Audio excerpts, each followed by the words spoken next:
normality in terms of traveling is nice, but flying again has been very disappointing because now all the rules that we were very confident from country to country, now we are not confident about that. When you go to the counter and you are going to do the check-in, you have to ask, okay, shall I show you my COVID passport, my vaccination? No, maybe in destination. Do you need something from me? Do I need some face mask? No, maybe in destination or in the plane. You will see in the boarding gate. Then finally, the rules are very strange. If you moved from Spain to Sweden, like I did, okay, you don't need anything, just the COVID passport in destination. If you go the other way around, you need to fill a complex form, get a QR code, and the police in Spain will check. Then it's okay to have the rules, but we are 29 countries in the European Union.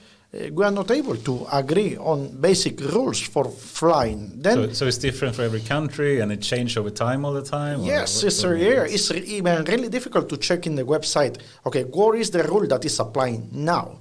Then this is for me very annoying. It's rules that they are changing and they lack sense, because if it's face mask or whatever, it's okay, but makes sense to keep a safety distance in a queue, and then you are seated side by side with a person, and why you kept the distance in the queue? Then of course, the rules. We have to follow the rules. Yeah. We have to fulfill the rules. But we have also to see if the rules make sense or not, right? Yeah, and I guess you have rules that you have to have face masks, but then if you have to eat or drink, then it's okay to still take it off. And they say, okay, face mask is mandatory, but when you take a bottle of water, when you order some meal, you can remove the face mask. What does it mean? That, okay, in a flight of 1 hour from Luleå to Stockholm, you can be 45 minutes without mask.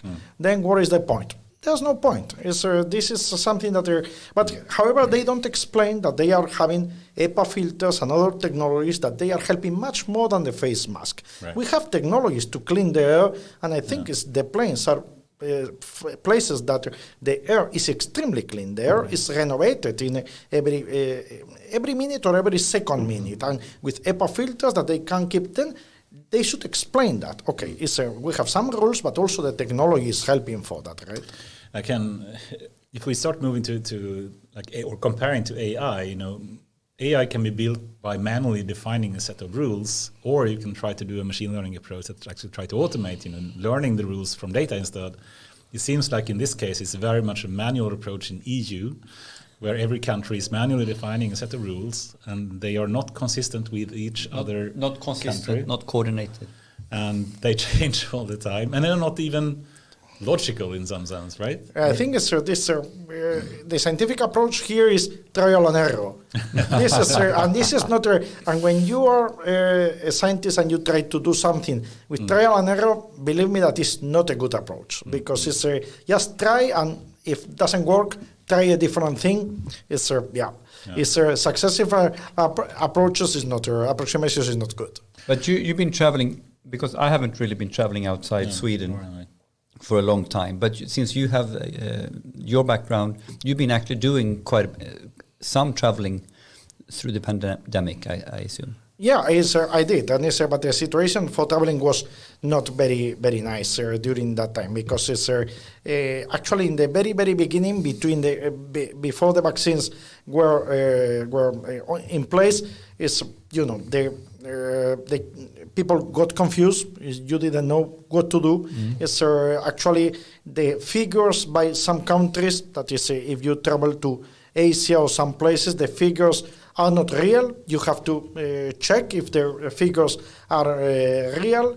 And also the uncertainty that, okay, if I get sick in some remote country and I have to land in the hospital there, what may happen with me? Because this is kind of things in the very beginning were happening. The news were so bad that, okay, what happens if I get sick in India and I land up in a hospital and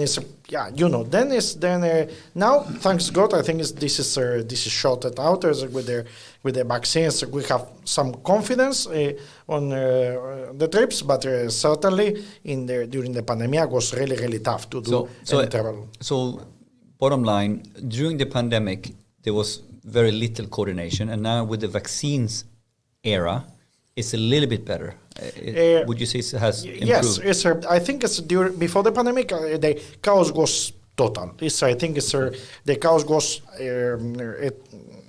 crazy. But within the European Union, we did very, very bad the pre-vaccine era because we were not sure. And for me, the European Union was very passive in taking over the situation, right? The countries, they did their best, but they were not coordinated. So it was not a demonstrated leadership from the EU? Definitely not. For me, definitely not. However, at least the EU took over the leadership for the vaccine, to purchase the vaccine and the distribution of the vaccines. And I think more or less we have 70-80% of the European population in some countries vaccinated, and I think this is quite an achievement. Yeah. But for me, it's quite an achievement. It's a late achievement. Yeah, but it's interesting because if you talk now about why we want EU, what's the purpose of EU really? And one of the key things is to have coordination. One of the key things is to have leadership when it's needed. And the interesting thing is that we can talk about EU as good or bad, but here you can really see the benefits when they take the leadership. And when they don't take the leadership, it's like, well, then I don't want to pay for that. Yeah, this is actually, you are absolutely right. When the EU takes the leadership, the results are very, very evident. And we can say that, okay, it's worth to have the EU. Yeah. But when we don't have this kind of leadership, we are a bunch of countries not coordinated, and we are going back to the times of the mid of the 20th century. Then this is something that we shouldn't repeat. But I really hope that the EU has learned also from the pre-vaccine time what is the impact of this lack of coordination. And what is the problem with it? Why don't we have coordination? Is it too big? Is it too difficult? Is it the mandates? What is your personal view? It's during the pandemic, and I'm talking about this AI topic that we are talking here. The dilemma was, shall we listen to the politicians or to the technicians? And this is something that the dilemma has been on the table all the time. Shall we take decisions by politicians or by technicians? Shall we protect the economy or the health? And these dilemmas have been on the table all the time. And the governments, they were not clear to decide, okay, health first or economy first. For example, this political criteria or technical criteria. And this, they have been playing around, was not clear. They have been changing because, of course, the situation was also very dynamic. And I think at the end of the day, the science, thanks to the science, we have the vaccines, and has been a coordinated effort globally that we cannot neglect, that the vaccine production and research has been a very coordinated effort by many countries.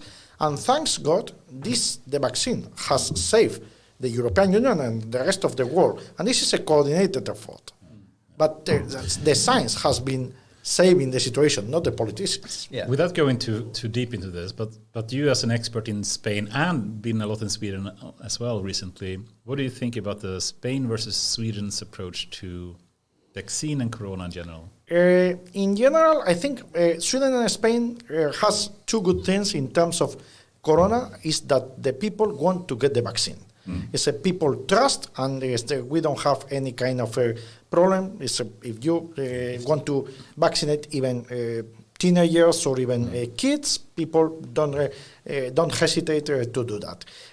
Problem is the type of economy and the type of society. In terms of society, the Spanish society is a more, let's say, more social society, more touristical society. Then the impact of corona in the beginning was higher because Spain is a country that has one economy based on tourism, and this is obvious. And of course, the impact was much. And in terms of contacts, the contacts are closer in Spain. And in Sweden, I think the social distance is by default more. It's a cultural aspect. In this regard, I think it's okay. But for me, I can say that both countries, the healthcare systems have worked quite well, but we have a common problem as well. We have not been able to take care of our seniors. And this is something that is our society should look back and check what has been wrong, because at the end of the day, the people who has paid a high price in this pandemic is the seniors. Are the seniors that have built up this society, and we have not been able to take care of them. Then I think this is something that we have to shout out. But this truth is for both. But it is global. I think it's global. We have not been able to identify the most vulnerable people and protect them in the right way, because in the beginning the confusion was so high that we were not able to do that. Then, but yes, I think it's in the future is vulnerability. Now, for example, people we are talking about the third dose for the vulnerable people for the vaccine. Now we have learned something. Okay, the people with higher vulnerability needs to be more protected. And that's why we are talking about the third vaccine now. Then I think it's tough, because Europe is always learning with blood, because First World War, Second World War, and then. But at the end of the day, we learn, right? Yeah. Well, I would like to say with that, for one, welcome here very much, Diego Galar. We're very proud to have you here. Thank you very much. A very distinguished professor, that you've been in many universities, both in Spain, US, and now in Sweden as well. And you have hundreds of, over 200 distinguished publications in journals and conferences, and you've been part of X number of editorial boards and scientific committees, and so many different international journals and conferences, and working with so many European research. I should stop, otherwise I can just speak forever about all your you will amazing explode Diego's head. You will explode his head soon. But one thing that I think is extra interesting is that I'm an AI nerd, and we are both. And I think one aspect is that AI is moving into every kind of field you can think of. And AI is becoming more of a natural component in every scientific field, in industrial sector that we can think of. And I think from that aspect, it's really interesting with your background to see that you also have very much experience in how you use data and AI in your field, and that's why I'm very much looking forward to having this kind of in-depth discussion with you. So very welcome here. Thank you very much, Anders. And if you were to start, how would you describe your background? If you were to try to give, a quick introduction to people that don't know you, how would you describe yourself? My God, this is a really, really difficult question, It's because my background, my original background, I'm telecom engineer. And my specialization is satellite communications. This is very relevant right now. But after that, I have been in the university for very long. I did my PhD in industrial engineering, and I came into the predictive maintenance. Then it's some kind of telecom, industrial engineering, and finally, after many years of working for the industry, jumping into the data science, data analytics, AI. Yeah. As you said, the AI is everywhere, and of course, in the industry is there. Then for my profile, I would say that is some kind of a changing profile that has been adapting to the evolution of the technology. But many people say that okay, you are a generic guy that is serious, but I have a strange profile because it's some kind of miscellanea. It's the telecom engineer, but working maybe with machines like robots or whatever. That it's strange, but for me, everything related to the industry, to the health of the machines, to the technology, supportive technologies to increase the performance of the machines and produce much more better and with lesser impact. Yeah.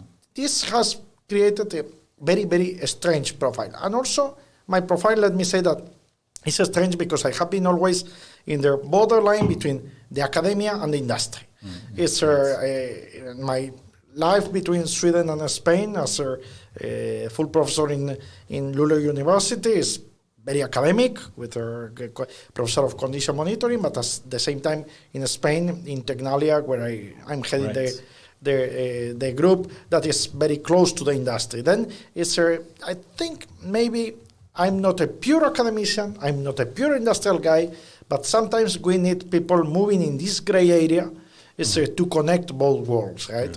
Yeah. And before we can move into Tecnalia and the Luleå University of Technology and what you're working with there, but should we perhaps, if we were to start with your PhD, how would you describe?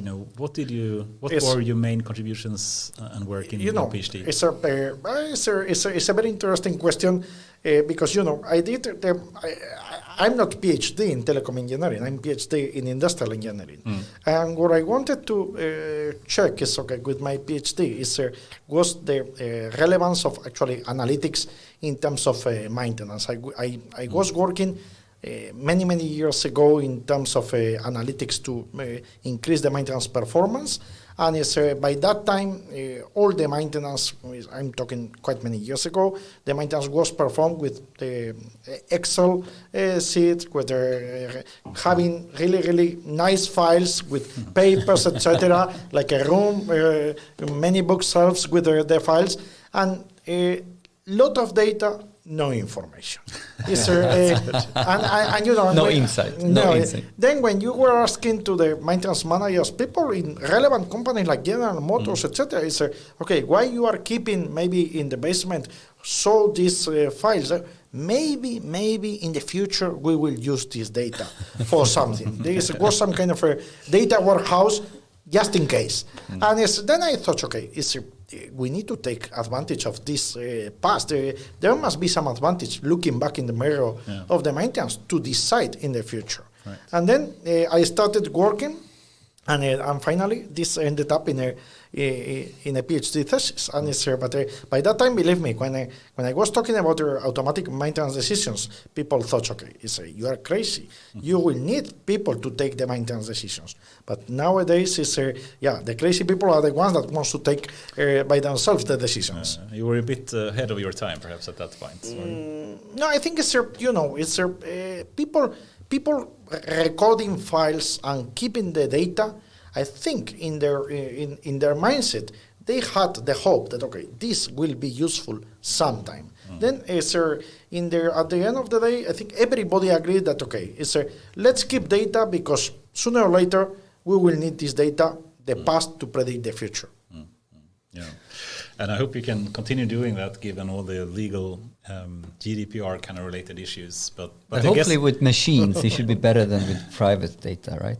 Yeah, we would hope so. And perhaps in maintenance, it's not that much personal information that is stored either. So, but it's still quite sensitive information because you are keeping information of failures and records of failures of some components and brands that you cannot make public. If you have records of failures of a component of SKF or ABB or Siemens or whatever, this data is highly confidential. You cannot publish information of some vendors because then you may be in breach. Breach your contract. Yeah, this is actually because all aspects of the lifespan expected for the components is highly restricted. You cannot say publicly, okay, these components from this brand are lasting 1 year, 2 months, or whatever. This is something that is not even the forensic engineering that is very, very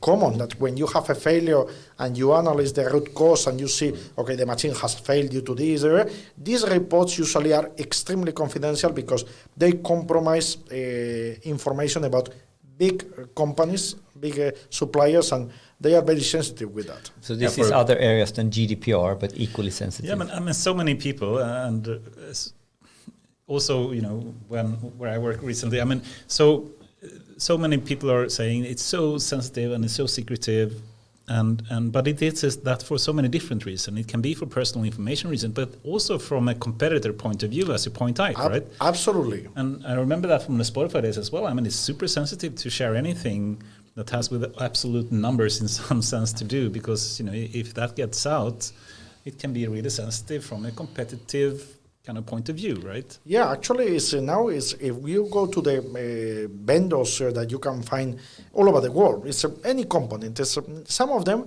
for example, they provide information in the data sheet about the remaining useful life. Okay, this component, this bearing or this whatever, is going to last for 10,000 hours, and they provide this information, but many of them they don't. And make this information public is highly confidential because the decisions for replacement are based on this information. Then it's a really sensitive matter. Indeed, the big brands they usually, when you supply these kind of things, you have this kind of non-disclosure agreement that you cannot publish, for example, any kind of vibration, temperature data of my components. Nothing. This is totally restricted. Yeah. So in short, if you were to just summarize in like a single sentence or something, what was the main topic of your PhD thesis? The main topic of my thesis was maintenance performance improvement. That is okay. Good. The main goal of the thesis was to improve the maintenance performance. We were doing maintenance, but maybe not in the optimized way, and I tried to increase the maintenance performance. Actually, it's the concept of maintenance performance. I think I started talking this topic many years ago, one of the first persons that started talking about the concept of maintenance performance, because the maintenance usually is performed by people, or at least used to be performed by the workforce, that is a maintenance crew, etc. Yeah. Then the maintenance performance is very, very linked with the performance of those people. And talking about the performance is always very, very tricky. Sensitive aspect. You cannot talk about your maintenance performance. Okay, this maintenance crew is performing better than this, that.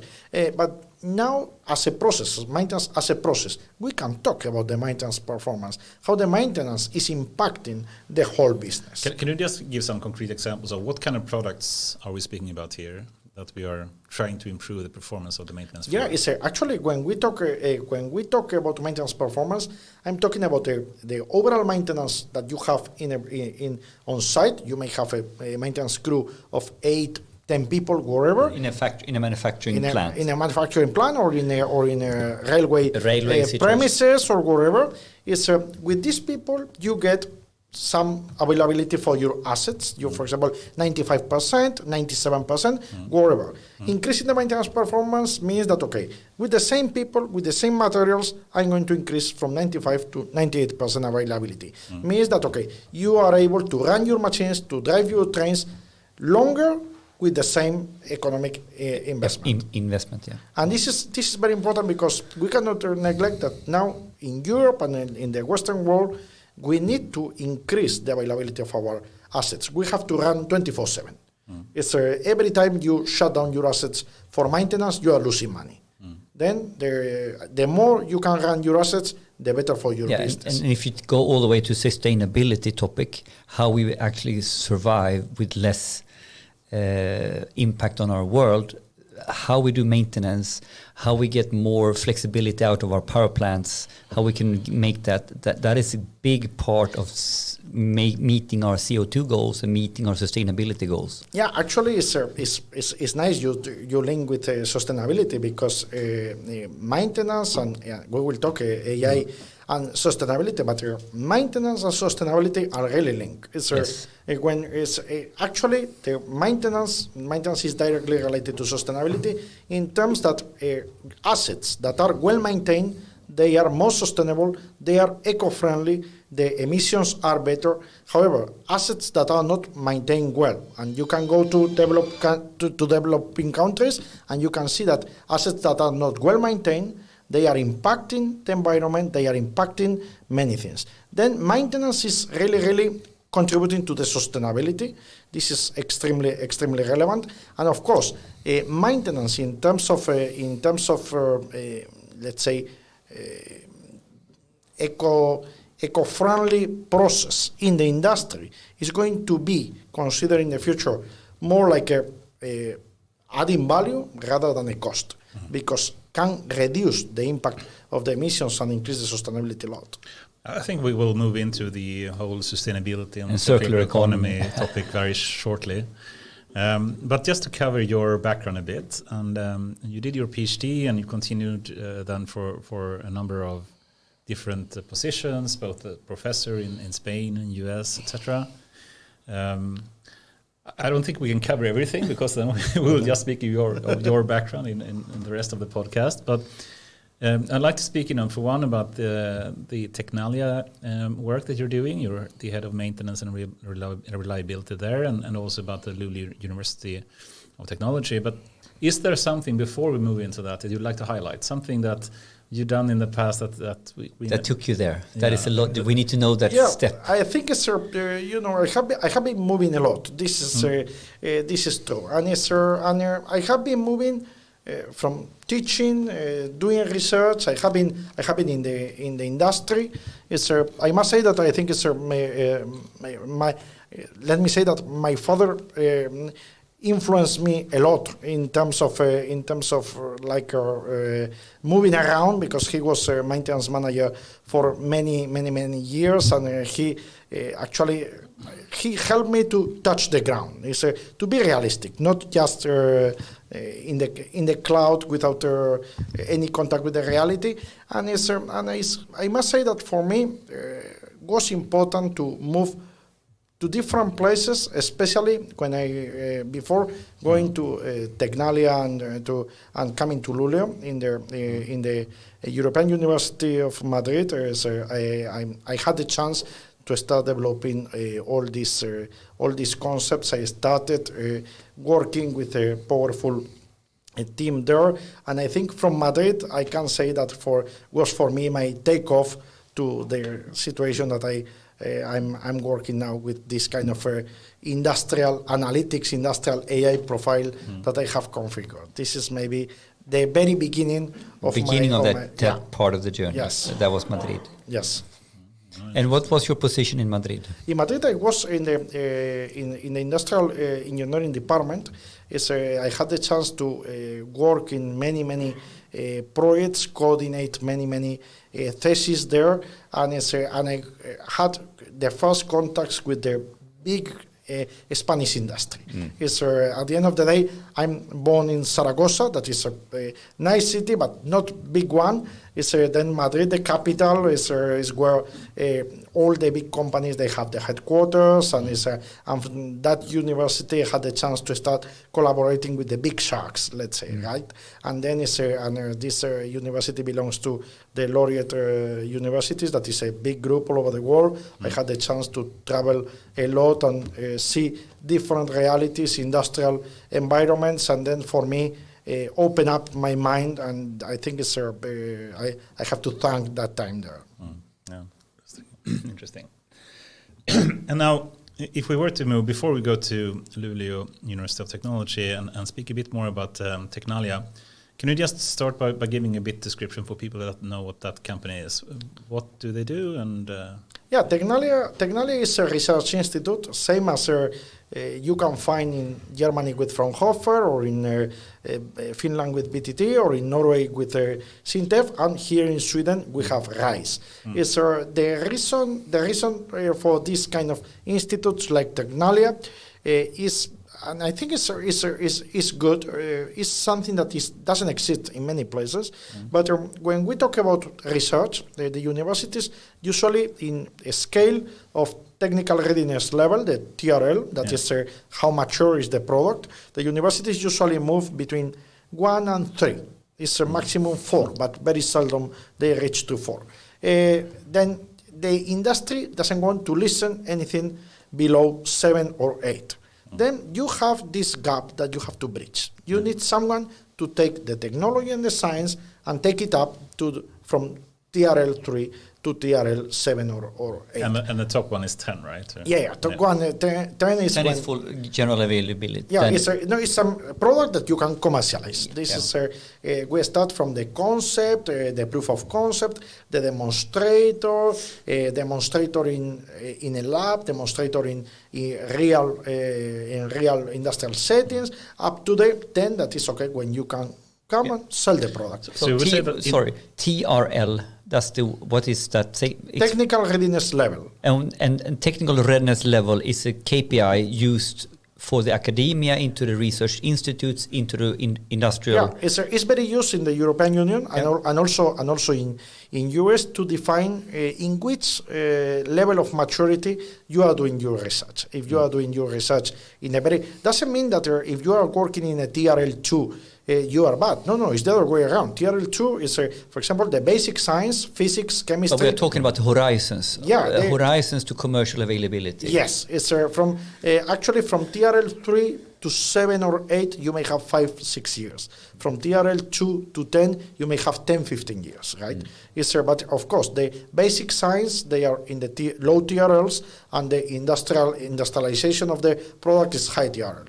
These research institutes, the mission is to bridge the gap between the universities and the industry.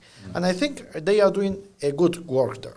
So where do you place Tecnalia in the technology readiness level?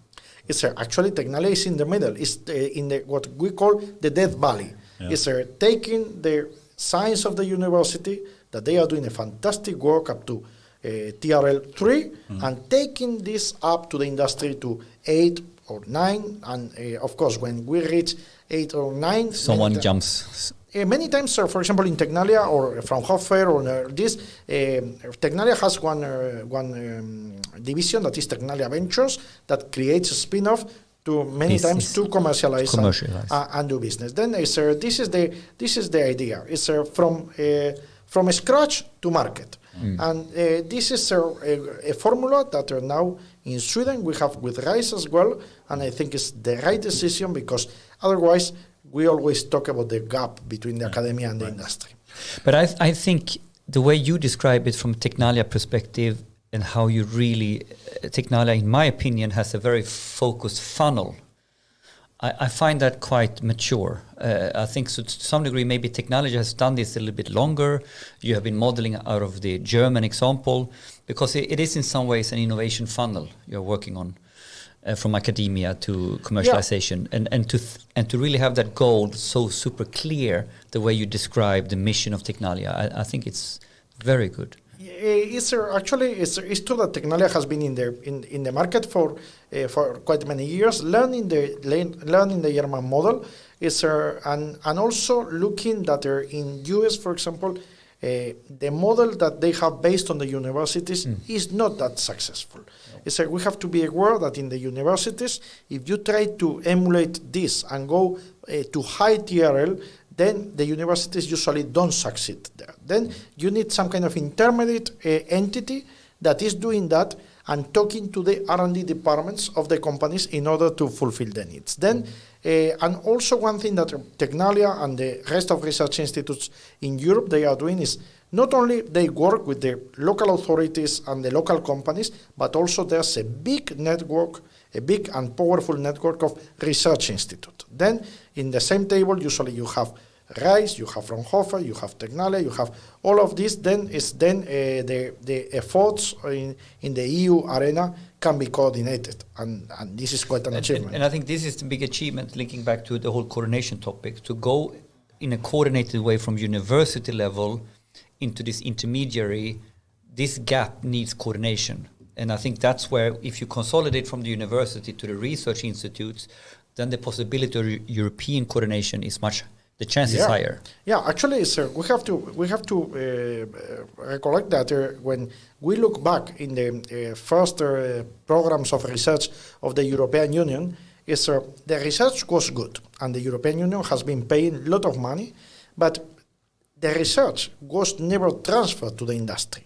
Then for many years, the FP5, the Framework Program 5, FP6, etc., they were lacking this kind of fantastic demonstrators, fantastic pilots, never transferred to the industry. And just to give people the understanding, FP5, 5, 6, 7, sorry, is the European research programs that they have to give funding to different projects. Yeah, this is actually the old ones, let's say, right? Sorry, I shouldn't use these acronyms. No, we use them, but then we take them. But this kind of research was good, but not transferred to the industry. Yeah. And I think the EU is, and also for example, the local agencies like Vinova, they realized that, okay, we need some entity that takes this fantastic research and take it up to high TRL, because otherwise the industry is not getting the benefits of this research that we all are paying as citizens. The industries needs faster time to market, faster ROI, return on investment. Yes. So for them to bet on many big money on TRL 2 or 3 doesn't make so much sense. They need to be faster and closer to. But then to turn that around a bit, perhaps, in normal different research fields, yes, this is the case. But in AI, I would argue that universities are so far behind these days that the industry is really leading both the application of the research and also the basic research itself. Would you agree with this? Yes, I must agree with that. The universities don't work well always. This is the problem, and in AI, unfortunately, we are far behind. Yeah. This is something that is we are far behind, because also you have. Let me say that in the AI world, the companies, they have recruited very it's good a brain people. drain. The brain drain. We had talked about this before. Yeah, so in reality, that's I can tell you that they have taken my students, PhD students, master students. Coming with really good offers, and of course there's kind of talent attraction is really relevant. Then of course you have created one ecosystem where all the good brains go to you. Yeah. And it's not to me, but yeah, to the big giants. Yeah, and many times, in terms of this is a market, and the universities cannot compete keeping this, because the salaries in the universities for research are not that high, and of course. But speaking about this, because one topic that we speak about all the time is called the AI divide, and what we mean then with that is that a few, very, very few selected tech giants of the world, the Google, the Microsofts, the Amazon Microsofts, and the Tencents, the Alibabas and Baidu's, etc. in China, they are having all these amazing research teams, and they also have these amazing applications of the research as well, and they make so much money. And of course they cause the brain drain, and they can pay the big salaries, and they do that. But what's the solution to that? I mean, it seems to be concentrating all the competence into a very, very few selected companies. And how do we fix that? It's a very simple question. Yeah, but let me, it's a very hard question. I mean, this is for one. Do you agree with this problem that we're seeing? And how do we? Let me say that first, you have mentioned the companies that we all mentioned. Okay, this is the big brothers in terms of AI. Yeah. But one thing that we cannot neglect, and is when we are in Europe, most of the companies that we are working here, small, medium companies, they cannot afford AI services. Exactly. Yes. And this is, it's very few weeks ago, I delivered one speech for Costa Rica. And they asked me about, what about AI, this, that is in the industry. And I said, this is the analytics for the rich people.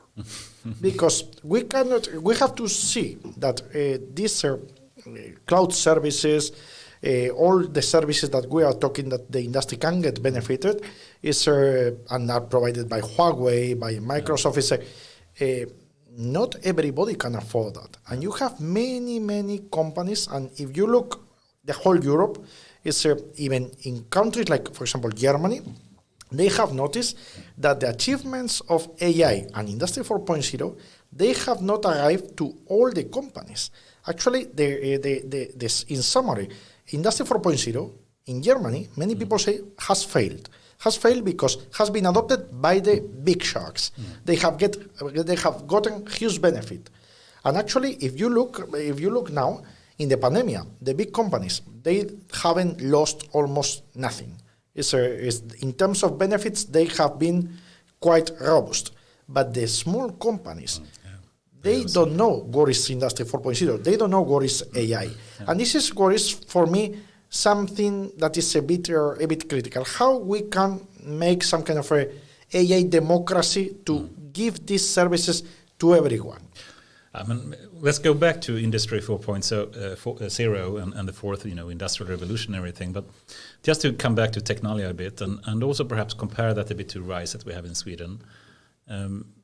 Do you think that is the solution, or for these kind of research institutes to come in and help combine, industry with academia, and in that way do that, or what do you think? It's the model that is now adopted by almost everyone is that the universities will define all educational aspects, but the universities will have strong links with the research institute, in this case RISE or Tecnalia, in order to do several things. For example, sharing labs.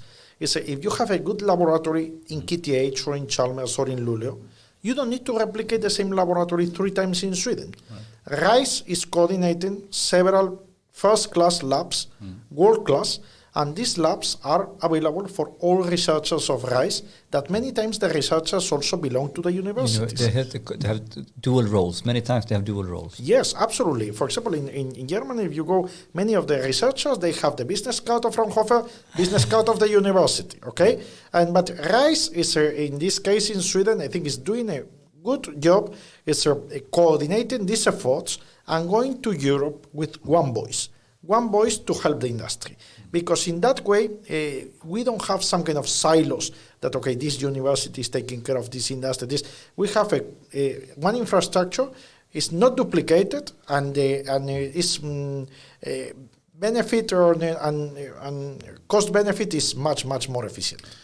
Perhaps that is the nice, solution or compromise at least, because the big tech giants, they have their own research, they have their own connection to academia, and they simply, do a brain drain and hire the academic people. But for normal companies, especially small, middle-sized companies, they can't have the big research team. They can't have all the connections to academia. So then you need, these kind of research institutes to actually collaborate with them. Yes, many small and medium-sized companies, they can use these research institutes, and they can use even the labs of these institutes. Yeah. Then they can use for many labs that are world-class. These companies, they cannot afford these labs, but they can do the test in these labs. But not only that. For example, in Germany, Fraunhofer has been working to create some kind of a cloud services to provide this cloud service to the SMEs. And this is extremely important, because if a company that is 50 or 100 employees, maybe there's one guy of ICT in the company, this guy cannot handle the complexity of all the aspects that we are talking about, IoT, about analytics, about AI. If you can provide the infrastructure and the education from some kind of research institutes, and they don't have to do huge investments, then they can access to resources that otherwise they are just restricted to the very big companies, right? But it's very interesting, because then in order to combat the whole critical mass, I'm reiterating now with my words, if I understand the conversation, like Google has they have it, right? They're so big. And now we have our university have something, but they need to have economies of scale. They need to have something in order to get, so this is from the university angle. And then if you flip the coin and look at who needs it, the small and business approach, they also need to have a coordinated approach, or they need to have critical infrastructure and all that. And then all of a sudden, what the research institutes has been going for is kind of filling that gap. I'm not sure they have fully realized their potential, because I think this is, if you take this train of thought the whole way, we also need to understand how we should pump up the research institute even more and actually give them a little bit more different mandate and objective. Yeah, this is, when we talk about companies, we all like to talk about, okay, I'm working with ABB, I'm working with Mercedes, because they are such a big brands. But many times, what you say is totally true. The small companies, they need the access to that. Have we succeeded doing that? The answer is no yet. And I think this is, the Industry 4.0 this year, 2021, is 10 years of Industry 4.0. It's 2011 is, if I'm not wrong, is when the first concept of fourth industrial revolution pop up. After 10 years, can we conclude that we have succeeded? Technology-wise, partially yes.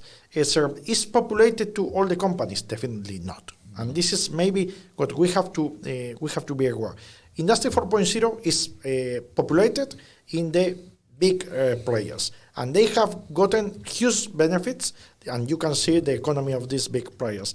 But the AI, the data science, is in the medium-sized companies, not really. And this is something that we should think about it. But this is talking about the AI divide, and a little bit even down to why we want to demystify AI and start this podcast and everything. The AI divide is real, and it's all about, if we have scarcity of resources, or very few is doing something and the rest of the world is not included in this, we will have a problem in the world. We know this throughout the times. If we have scarcity in oil or a high concentration who owns the oil, we can see this. We know where this is going. And the real solution now is, how do we democratize AI? How do we accelerate the medium companies? It's actually for the society benefit of lifting the whole competence of a nation or a region. It's depending to lift the medium-sized companies, because from that pool we can increase in all angles. I think this is a really, really important message. Yeah, actually, if we cannot make the technology accessible for every company, definitely we will not be able to grow. And this is the problem when the big companies, they are growing in a different growth rate rather than the SMEs. Then we have a huge problem for that. And this is something that we are talking about AI, but we are talking also about access to IoT technologies, software like PLM, analytics, data science, cloud, edge. All technologies that we are talking is like, even if you talk about, for example, augmented reality or a computer vision, is a technology that we assume that is populated. And it's not like this. In many companies, they cannot afford, or maybe they don't know even how to get started. Yeah, how to start from scratch for that, because we are not in the research institutes and in the universities. These companies are not our target. However, in percentage, maybe they are 70% of the economy. Then we have to target that. And I think this is one of the worst mistakes that I think so many companies do. They believe it's a very like a junior mistake as an engineer, that you think I better do this from scratch myself because I think I can, and what they are that people are doing on campus are doing. I can do that as well. It's not that complicated, and that's the worst mistake I think that so many companies are doing. But if you think about this, then the best way to combat that is to make a very open and inclusive environment for the research institutes. So it's so easy for the new starter to go there and get started, and then that assumption will die as soon as you start talking to. But let me answer what your Anders has been. You have been pointed as a very, very sensitive matter. It's because when we are talking about academia research, and let's say that in AI we have big players. You mentioned Huawei. You mentioned IBM. In the industrial we have Siemens, ABB, and then we have sometimes their. How can I say? Okay, this product from IBM or this product from Siemens is very expensive. Then in the academia, I'm going to do the academic version from scratch. And then for this company that cannot afford the IBM product, I'm going to do something small, just made by the university or made by the research institute. Yeah. This is a huge mistake. Huge mistake. Good. Yeah, I think it's but for that, what is really, really painful for me, and I'm trying very hard, believe me, is, we have research institutes like Fraunhofer, Rice, Tecnalia, and we have universities like Luleå, KTH, Chalmers. It's not possible to grow together if IBM, Siemens, or I mentioned or Huawei, they are not involved in the research with the research institutes and the universities. Then if we work together, we have to find a way with some kind of educational license, whatever. But if we are working in parallel silos and we never get together, definitely this is going to be a chaos. Yeah. And this is something that we have to What's be the incentive for the tech giants to work with academia in this case? This is the problem. We have to find a way to collaborate, because if the way to collaborate is that IBM is just recruit my people and then it's not working with me, just take my people, then this is really difficult. Yeah. And what is the solution? For me, the solution that I have found, when I go to a company, and I go to many companies, many of them are very big. The companies, they believe that, okay, you as Tecnalia or you as Luleå, are you going to do this from scratch with Python or with whatever? No. In the market, you have these products. I can prescribe the technology for you, but you have to select the vendor. But one thing that is important is don't try to reinvent the wheel. Exactly. And we have excellent AI engines in the market in the different levels for operational technologies and for information technologies. Let's use it. Even in the research institutes, don't have the students or the researchers with Python or MATLAB. Let's try to find agreements with IBM, Siemens, Huawei to work with their products. Then they will see that we don't start from scratch and we are not that far away, right? I love it. I have to do a Henrik quote here. I get goosebumps. Goosebumps. Yeah. When someone, I always say that, he nailed it, and I'm like, it's like a Kodak moment, or is it like if someone scores a goal? Yes, he scored. I get goosebumps. Awesome. So, what's the future of Tecnalia? Before we leave that topic and move into Luleå, what do you think the future of Tecnalia is? Is it promising? Do you think it will expand? Is it something that should change? What do you think about the future? Tecnalia definitely will grow up. It will grow up. How many are they today? It's almost 2,000 people. 2,000. And will grow up to maybe 4,000 or 5,000 people in the future. It's because this is needed, of course. But the future of Tecnalia, I think, is promising. It's promising. Because if we don't have this entity bridging the gap, the universities are doing an excellent work, but the industry needs someone to leverage the knowledge in terms of practical things. Yeah. And I'm going to tell you one simple example. I work pretty much with the automotive industry. Yep. The automotive industry is when the universities cooperate with the automotive industry, they are very satisfied when they see the outcomes, but when you talk to them, they say, okay, what the university is doing is great, but I want to have it in my platform, running in my machines. Yes. 24 months. Yes. 12 months. And the time to market, I cannot, what you are saying is nice, but don't tell me that will be ready in 5 years.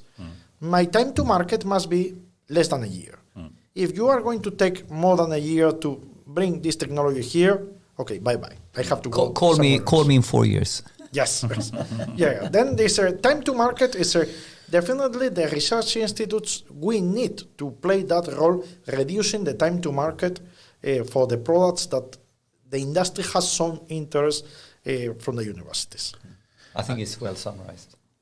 Yes, and I get 5 different topics I'd like to continue with here, but I'm trying to bite my tongue not to do that right now. I'll add it to the list here later, so if we have time, we'll move into that. But let's speak about Luleå a bit.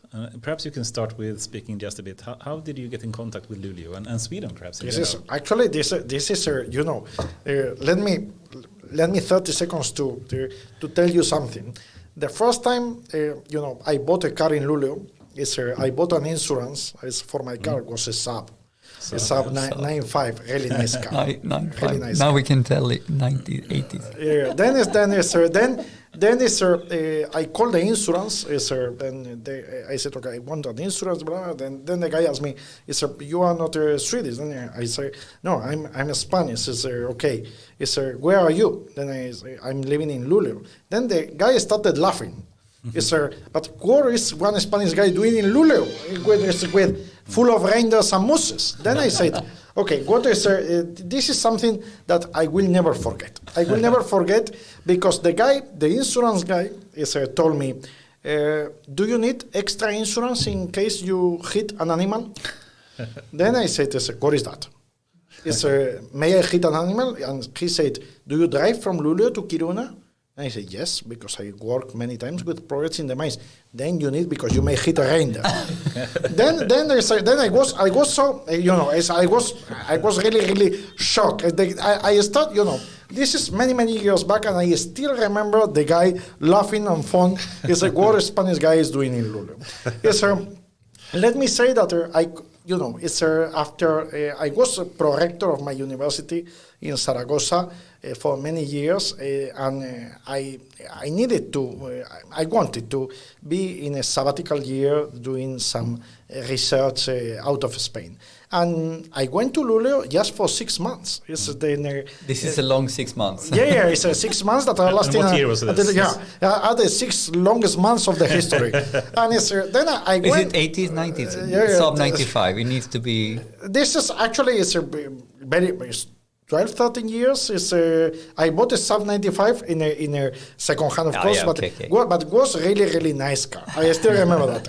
And it's 12, 13 years now. And I went there just for 6 months. I fall in love of the Swedish system in the universities. I think I must say that the Swedish universities, they are very good having contacts with the industry.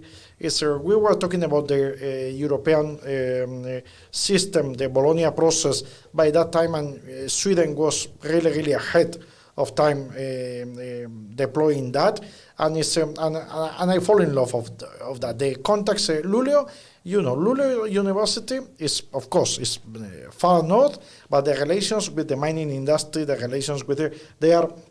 With Traffic Berket is gold. The relation is excellent. It's a very international university. I fall in love. Then finally, after 6 months, I extended for 2 years, and after 2 years, I'm still there. This is I must say that it was some decision. It's a tough decision, but my decision to go there was because the group there, by the time that I went, was the biggest group in Europe talking about intelligent maintenance. By that time, the group in Luleå was a leader. We are still maybe the biggest group. But because you even had the conference, the Intelligent Maintenance Conference, yes, and was one of the first. Yeah, actually we have been talking about the concept of e-maintenance. E-maintenance, all maintenance aspects are powered by computing. It's very long ago when AI was no there almost. We were talking about e-maintenance. Then I think it was a decision that changed the life. I went just for 6 months, and I'm still there. But it's interesting because it's a very international university. You have Uday Kumar as well. Actually, Uday Kumar, that is the head of the group, and has been always a leading person in this topic. The connections of Luleå University is, I must say that, for example, I have been teaching in Maryland or in Chongqing University, Sunderland. The connections, the Luleå as an international hub is amazing. Definitely there is true that the climate definitely is harsh, and you may hit a reindeer time to time, but the university is excellent. But not only the university, the way that the Swedish universities work together, because I cannot say bad words from any Swedish university, because I have been working in many projects, Luleå with Linköping, with KTH, with Chalmers, and this is really excellent. I must say that also during 3 years, I was in Skövde professor of maintenance, and I had the chance to chair the Volvo group in maintenance research there in Skövde, and it was excellent as well. Then I think it's for me, the relation between the industry and the universities in Sweden, I think is something rather unique. Interesting. The research ecosystem is rather unique. So it's interesting, because otherwise you wouldn't have stayed, and you make this. Is it your first home or second home now? Now I actually I could say that my mother says that I'm a sophisticated homeless. Because I should have some tent in the back. Actually, I don't really know where is my home, but I try to enjoy wherever I am. But for many years has been my home. Now I'm maybe 50-50, but for many years has been my home, and this has been something different in my life. And this is swinging back to the context of your life and the pandemic, because your life and your what you're passionate about, and how you are sort of, in my opinion, a Europolitan. The Europolitan life was hit from the pandemic. So it's interesting to hear your view of the pandemic, because your way of life. Yeah, actually, the pandemic changed dramatically everything. This is, I'm not sure for many people, but for me that I can take 10 to 15 planes every month. It's suddenly lockdown, no trips, and it's the horizon that was really, really uncertain. And we were not sure when this, because I still remember the first lockdown in Spain that I was, 12 March last year I was in Spain, and the government decided to lock down the country for 2 weeks. And I thought, my God, 2 weeks, this is terrible.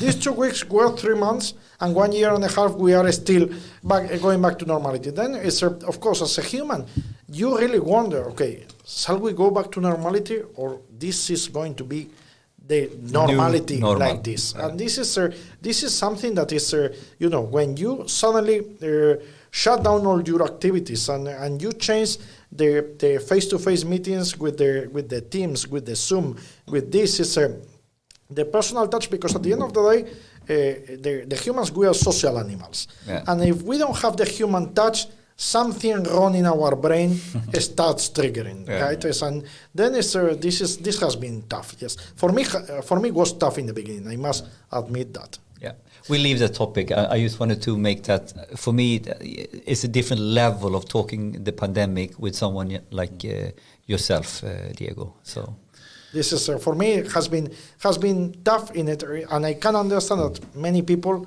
has been really, really affected by that. Then now we have to take care of this post-pandemic situation that is not going to be easy, because the damage in the people is we can repair the damage in the assets, but the damage in the people is the fingerprint in the brain of many people is going to take years to repair.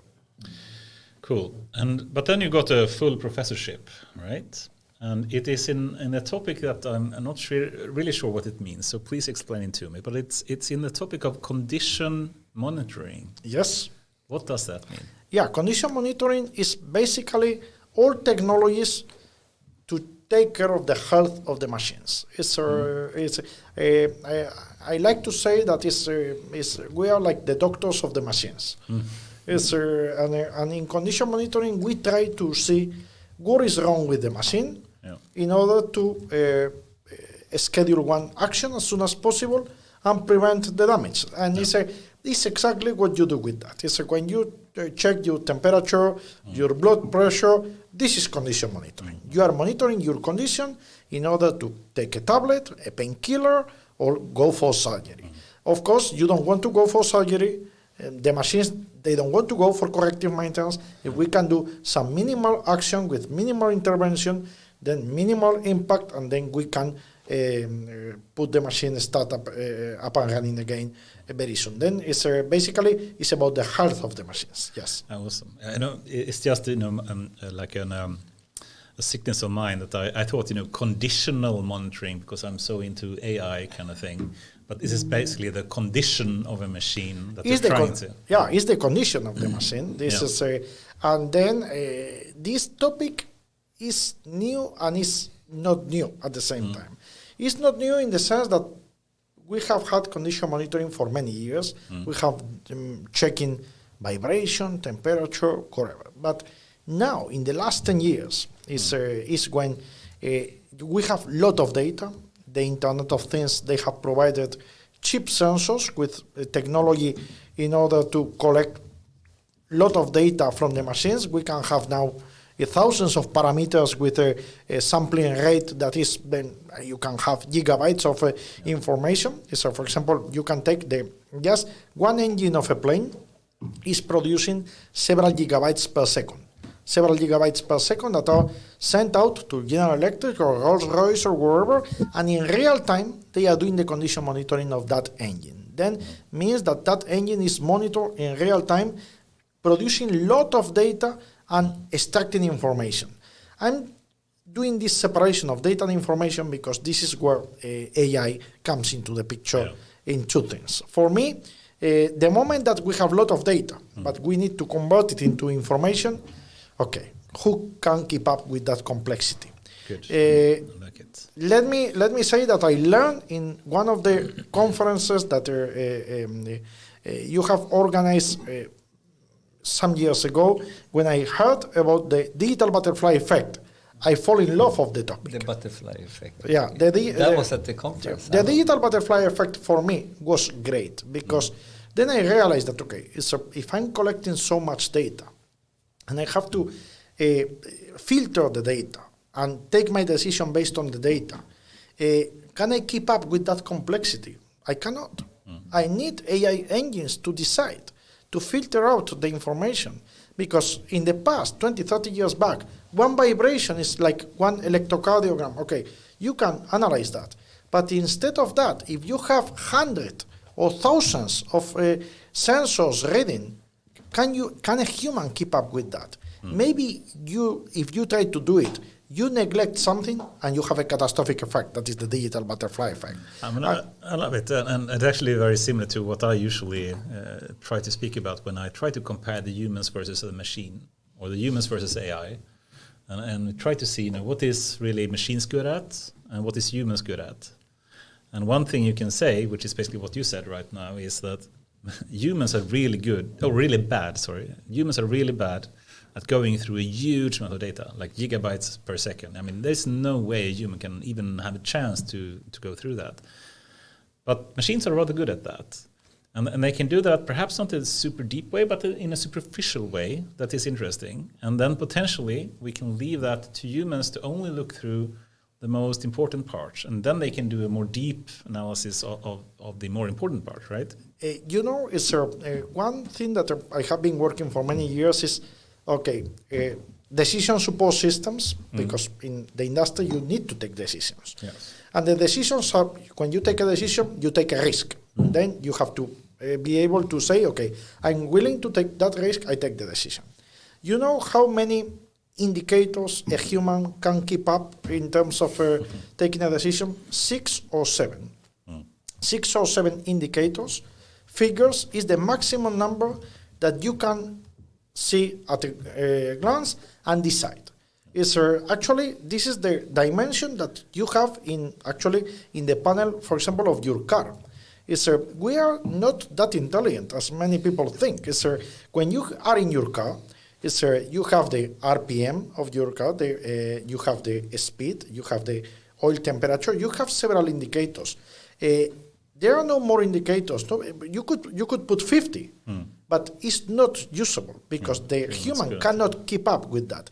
And not only that, let me say that even the human needs some kind of harmony. Have you noticed that the indicators in the car, for example, the 120, the needle is actually straight. When you are driving your car in normal conditions, all indicators are in this position. Then in this way, you don't have any kind of conflict in your brain. And this is very important because if we have many indicators, we have real conflicts in the brain to decide. Then we cannot keep up, and definitely, as you say, and as the machines can decide much better and can handle a big amount of data, yes. Yeah. In some way, if you were to put it really poorly, I guess, it's a bit fascinating how stupid humans are. Or you shouldn't say stupid, but we should perhaps say how limited we are in terms of being able to process a huge amount of data at the same time, right? It's true that compared with the computation that we have now, we are stupid. Mm-hmm. But the human still has one thing that the computers or the animals, they don't have. You know what is the depth awareness. Actually, the concept of awareness is something that the computers don't have and the animals, they don't have either. It's when I say depth awareness, the human is the only animal that knows that is going to die sometime. The rest of the animals, they are not aware of that. You can see a cat or a dog and they don't know that they are going to pass away. That's why the uniqueness of the humankind is this depth awareness.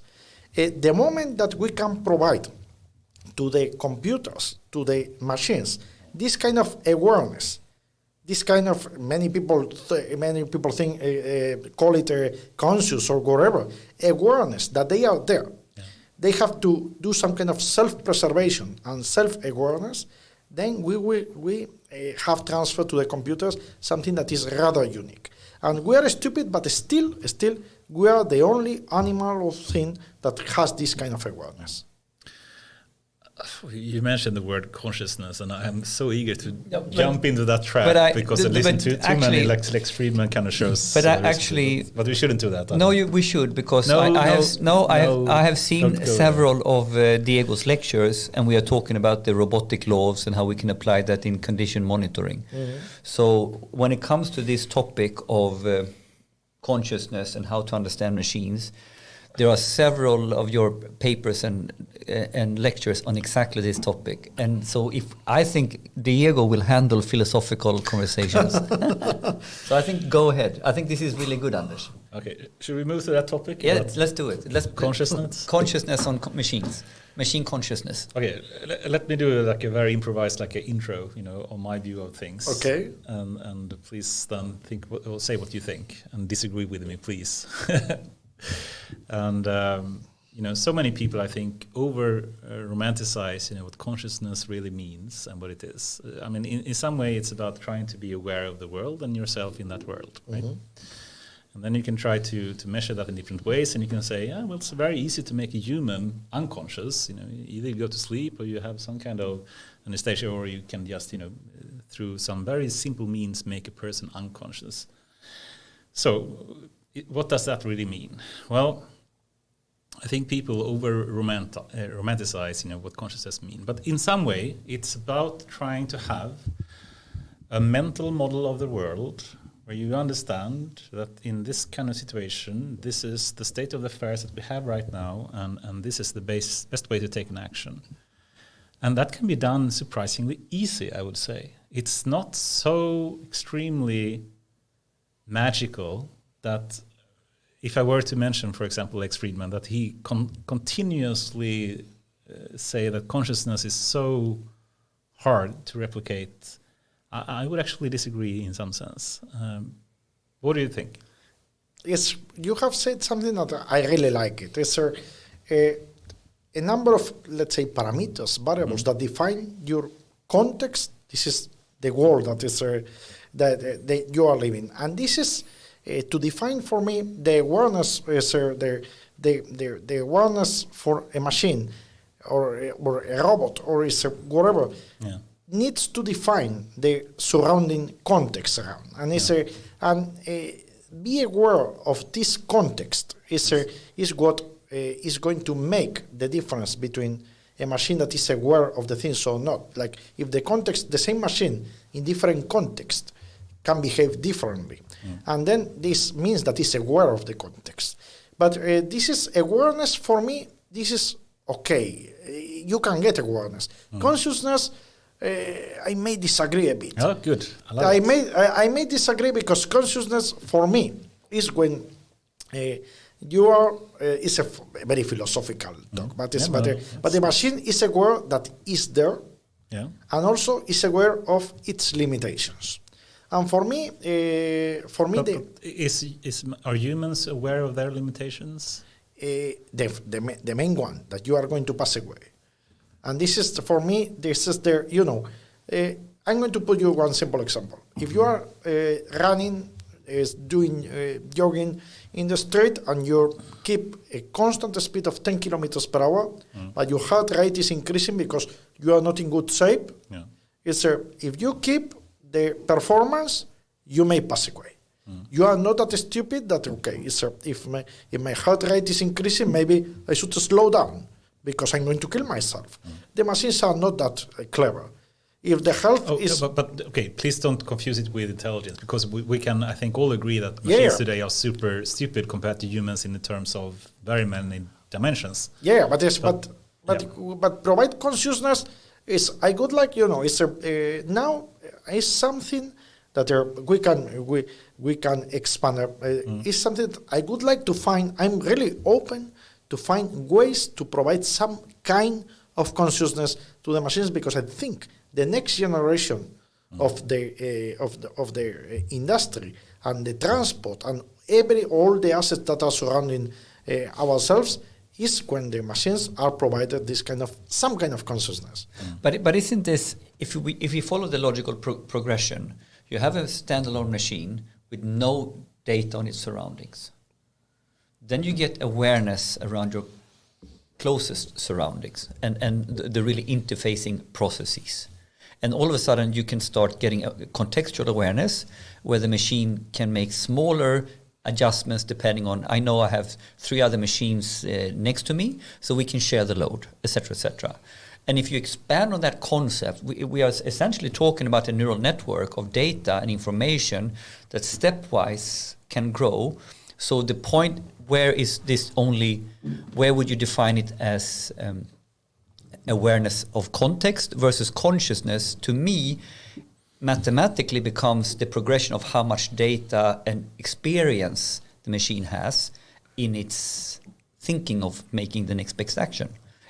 Do you agree? Yeah, actually, it's true that maybe from the context awareness is the rudimentary level 1. Yeah, level 1 of the consciousness, and we are moving there. Definitely, there is, I think, things like deep learning and many techniques. They are moving in that direction, and it's connecting this complex context. Actually mitigating or confronting this digital butterfly effect that we were saying, because it's not that transparent for us. Let me say one thing. I don't really like when people want with the explainable AI to understand everything is happening in the AI. For me, the AI itself shouldn't be transparent. This is something that this is another topic on its own. But if we want to go in different steps of the context awareness up to the consciousness, we need to move in this kind of concept of black boxes. For me, it's something that is going to be. And I think yes, but I also really think the level of consciousness will, in the same way as we in NLP make bigger and bigger models with more and more data to train on. So the consciousness comes on the size of the network it's connected to, and where it gets inputs on how to train and get experiences from. Yeah, actually, so I think it's a lot about how much data and how it's connected to different data. But it's not only data collected by the machine. It's also the topic that we have commented about, social networks of data. That is something that is not the human intervention. When you are providing the data sources and you are limiting the machine, you are going to be drinking from these sources, not other sources. No. The moment that we open that, the machine can take data from wherever it wants, because it may connect to the machine that is side by side, and this data is relevant, include it in your context. without any kind of human intervention. Then maybe the growth from context to consciousness is much faster. So you are saying, how can we make the in the same way as we try to have machine learning or a different way of coding in terms of we learn by getting more data and try it out. The social network of the machines is a little bit like opening up so we can allow the machine to take in more data and understand if it's relevant or not. Yes, actually, imagine some collaborative network like a Facebook or Twitter of machines, okay, with no human intervention, where in a factory or in a fleet of trains or wherever, one train says, okay, this event has happened, for me it's relevant. Then another guy says, okay, for me it's relevant as well, I take it. Then it's or this is, be careful with this, or I need maintenance, okay, me too. These kind of things that, okay, they talk among them, they decide what is the information that they are going to adopt, and even the models. We have in the AI, we have federated learning, we have multi-agent, we have many techniques that are maybe the rudimentary tools for this social network of machines. But let's imagine that we provide the environment for the machines to talk in an M2M environment, machine-to-machine environment, and share information, data, events, models, suppliers, and they learn from each other. Then, without the human intervention, the growth rate in terms of learning is going to be much faster. Yeah. I'm really biting my tongue here not to comment too much about these things, because I think, for me, philosophical discussions about consciousness and man versus machines and explainable AI, as you brought up, is a super interesting topic. But let me just try to bite my tongue a bit more and continue on the social network, because I think it can be connected to the levels of self-driving cars that we have. They range from 1 to 5, where 5 is basically that you don't even have a wheel. It's no wheel kind of car. Okay. So you can't even take control if you wanted to. This is level 5. This is level 5, yeah. No wheel. And basically then you can see the car as an autonomous car. It's driving around and it can do the work much better than anything else. And if any human were to intervene, that would be a reduction in the quality of the driving in terms of safety and efficiency. But there is something that some people call level 6 driving. And I think that's basically what you mean with the social network of machines, because that is when you have level 6 autonomous self-driving cars, that basically means they are communicating with each other. So it means that when they're driving around, on a highway, all the cars are communicating with each other, so they know much faster than by just using their own sensors. They know that 100 meters or 5 kilometers ahead there is an accident, and they communicate in real time with each other, and they have a social network of machines or cars that allows them to interact in a way that is so much more efficient than if they were to simply make a decision based on their own single car kind of. Yeah, actually, I think it's the techniques of federated learning and transfer learning. They are very powerful in that. And we should move in that. Let's say that you have a neural network or any machine learning technique in one car, and this model is evolving. But this model is maybe good, but maybe some car that is driving somewhere else, the model that it has is much better. Then, okay, don't share the data, share the models. And then I take the model, and then my learning growth is much, much faster. I think if we are able to share that, it's like, okay, if you have a way to learn Russian in 2 weeks, then please share your way to learn Russian, because we will all get benefit of that. And this is something that is don't share 1,000 books in Russian. Share the way to learn Russian. And I think this federated learning and multi-agent is we have the ingredients to cook this food of social networks. But again, we are still in the very, very beginning of that. But where I think this is important to have this type of conversations is that we need to have a vision where we think the direction is going.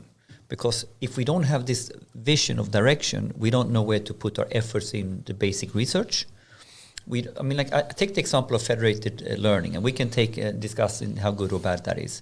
But if you fundamentally believe that we will go for what we now talk about is a networked ecosystem in a completely different league of what we are talking about today. Within an industry, transport ecosystem, then basically that has a huge impact on how we think about how we build systems. Already today, here and now, we can decide, do I build a system that is not good at sharing data? Or do I build a system that is built in such a way that in the core DNA, the core design pattern, it has an input port, output port, it has a way to connect? Can I make my systems today federated machine learning ready? Now imagine if I now need to build a data platform in Scania, and I make the decision to build it the old way, or at least make it ready for federated machine learning, edge intelligence and stuff like that. I will be in a much better position without, I can be future-proof even by understanding the direction where the world is going. I can't solve it today, but I can make sure I don't dig the hole deeper. Yeah, actually, what you say is the problem of this, but this logistic problem, but is there. Is the problem of the machine-to-machine communication to create this social network of machines is okay. If let's imagine that we have the metro of Stockholm, and we want the trains talking each other. This is doable. You can do it, and it's not that. It's almost like a closed system. Yeah, it's like a small fleet with all the peers are same. But imagine that you are talking in a factory with a robot, a conveyor belt, some kind of a press machine, wherever, and you want them to talk among them. The systems, the operational technologies there in terms of PLCs, etc., are different. All the systems are proprietary systems, totally locked, and machine-to-machine communication is not possible. What is the solution that we are foreseeing now? Okay, if the assets cannot talk among them, maybe the digital twins of the assets can. Then let's go one level up. I create the digital twins of all my assets, and the digital twins talk among them.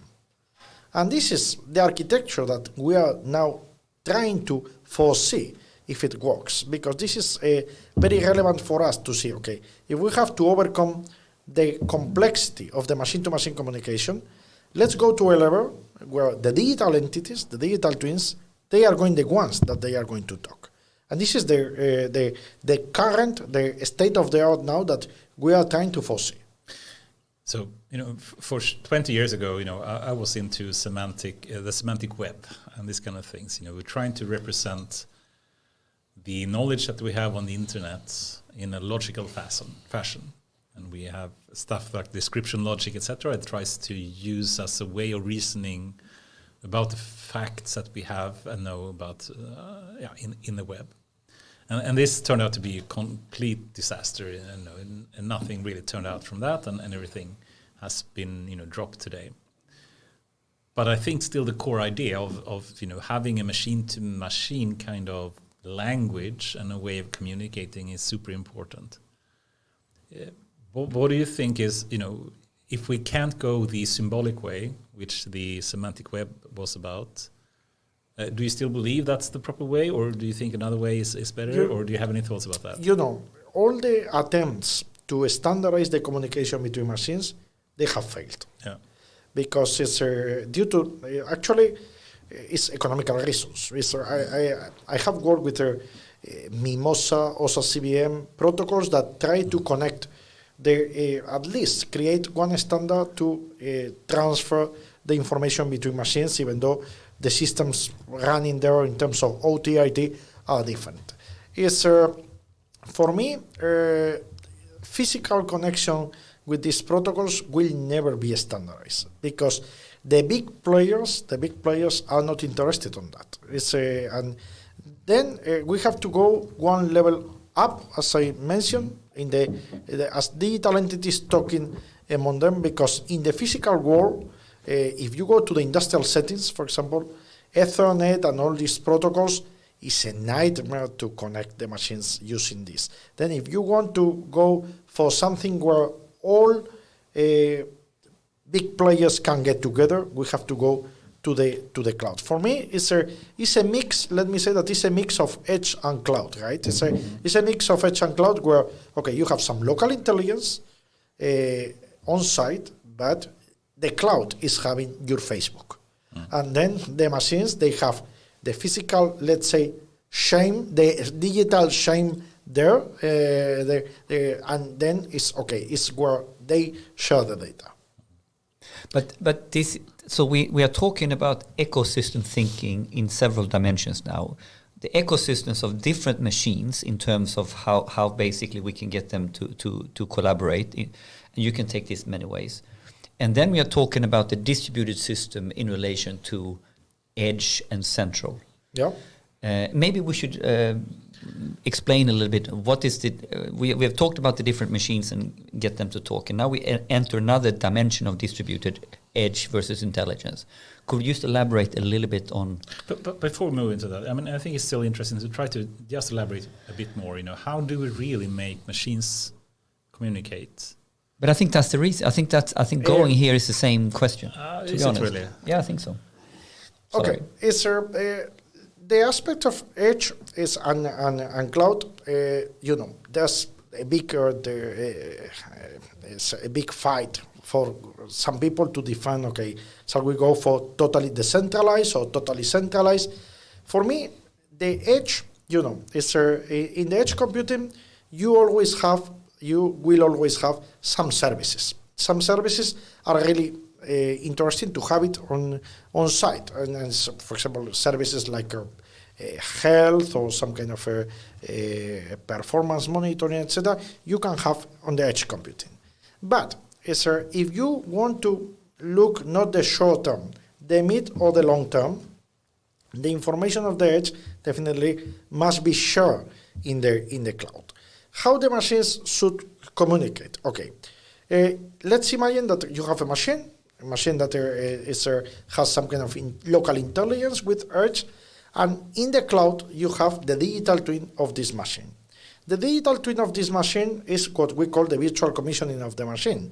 It means that we have to create a digital entity that is recreating the data that the machine is collecting, okay, and making this digital entity with the data understandable by the other machines that you consider peers. Exactly. Then you made some digital replica in the cloud where the format of the data is understandable for all the peers in the population. So here, because now edge to collect, edge to steer the physical machine. Actually, I must disagree here a bit, because I think edge versus centralized is a completely different discussion than actually making machines understand and talk to each other. Okay. So I think to just make it easier to communicate here between us humans, not machines, then I think it's good to separate the two topics. Okay, let's do that. And then, if I were to just try to describe what I mean is that, instead of doing the symbolic way of trying to have logic to define this is what I mean with this fact and this is how I should communicate in a standardized way between any kind of service in a plant or whatever, perhaps there is another way to communicate in a higher abstraction level or something, right? Yes, this is, I think, for me, so far, is the only way to overcome the connectivity issues that are by the big players, right? And I think we cannot neglect that the digital twins, they have given us digital twin is nothing that is extremely new. We have doing this for many years in a different ways, but at least now we have the idea that, okay, maybe creating this digital replica, all that you mentioned, Andres, about semantic web, etc., now makes sense when we put it in the format of this kind of digital entities talking among them. But I don't think the symbolic way is the way to go. Or do you believe that? Or for me, that now we are facing the dilemma of this. I'm not very fan of the concept of the hybrid AI, right? I don't really know what is the best combination. Yeah. Can you unpack a little bit on hybrid AI?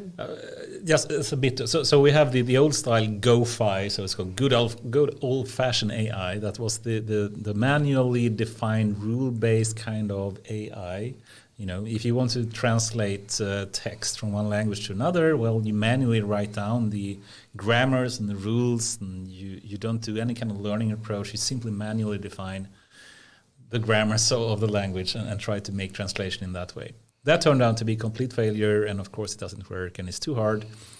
Then, you know, you turn to a more machine learning approach where data is used to learn the rules instead of trying to manually define them, and that moves into the machine learning world and has some kind of more soft representation of what knowledge is, instead of having a symbolic representation with hard facts of what knowledge is.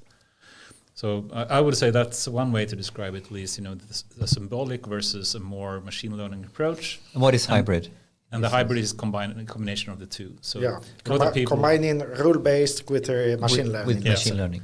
Yeah. Which I don't have much faith for. What do you think, Diego? Not really. This is for me.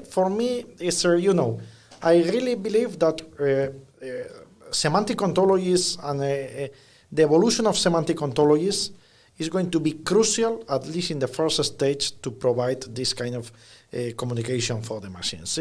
So far, my experience is that many people are doing AI just based on machine learning, doing a very soft learning. Yeah. But they don't go to any kind of complex ontologies. Yeah. And I think maybe it's at least to describe the reality, you need an ontology. And a manually defined ontology, you think, or a data learned? No. It has to be some kind of a self-learning ontology. Then I agree. Then awesome. Self-learning ontology it will be able to be scaled up in a good way. Otherwise, it's a very manual task that will go nowhere. Yeah. Remember the old Psych project? I mean, do you heard about that? Okay, doesn't matter. What? No, it was a huge research project in trying to define, what common sense means, and they tried to add all the rules in a symbolic way for tens of years. Oh, really? yeah. From the 80s to the 90s. Did it go anywhere? They did a lot of stuff that no one ever used, but it didn't go that much. But so it's super hard. I mean, to manually define rules is not a scalable approach. I think in the short. But I want to. Bear with me a little bit. I want to dumb it down a little bit for my own sake so I understand it. So if I summarize, we basically say that to get the protocols of the different machines to be standardized across the different vendors who has no real monetized incentive to do that will never happen. But if we take the data from here and collect it in a digital twin that then has to be in the cloud, it allows us to work with cloud technology and very standardized open protocols in terms of how data is shared and all that stuff. Mm-hmm. And then we can start what I highlight, have a much better chance to talk about standardization, open source approaches that is then based on that we are inside the cloud. So we have now taken many different OT technologies and protocols, and we have sort of standardized on the fundamentals of how we build big data. Yeah, actually, it's the good thing is that we don't have any kind of restriction to create our digital twin. Then the digital twin, we can play with that. We can create a digital twin based on the data that we are collecting, with ontologies, with physical models. We have flexibility now. Yeah, we have creativity. We can do whatever we want in a different way. The only thing that we have to be aware is that, okay, when you create these digital entities, you have to create the entities with talking a language that they can understand, because the physical entities that they are reflecting, they cannot understand each other. No. And this is what we call the virtual commissioning. We are taking this to one digital space where they are talking. For example, we can use Mimosa or any other industrial protocol to communicate, to communicate and transfer pictures, text, events, models, or whatever. And in this cloud, one thing that is important is that everything is happening in the cloud. Then there are no massive transfer of data of data from the edge to the cloud. And in terms of sustainability that you were mentioning, Henrik, I think it's much, much better. We cannot have one continuous flow of data the whole time. Because in terms of energy and bandwidth, it's totally unrealistic. Then this way I think is much, much more doable. So connect back to, like your logic, and I appreciate this, is like the hardcore fact how we get machine to talk. So one of the prerequisites as a hypothesis now is to make that happen. We need to move it into the central cloud, because then we have the environment. No, but it's two different topics. I mean, please don't. I don't think it's two different. It's two different topics, but one is a prerequisite to solve it. I wouldn't say so. No, you can do both edge and centralized communication in the same way.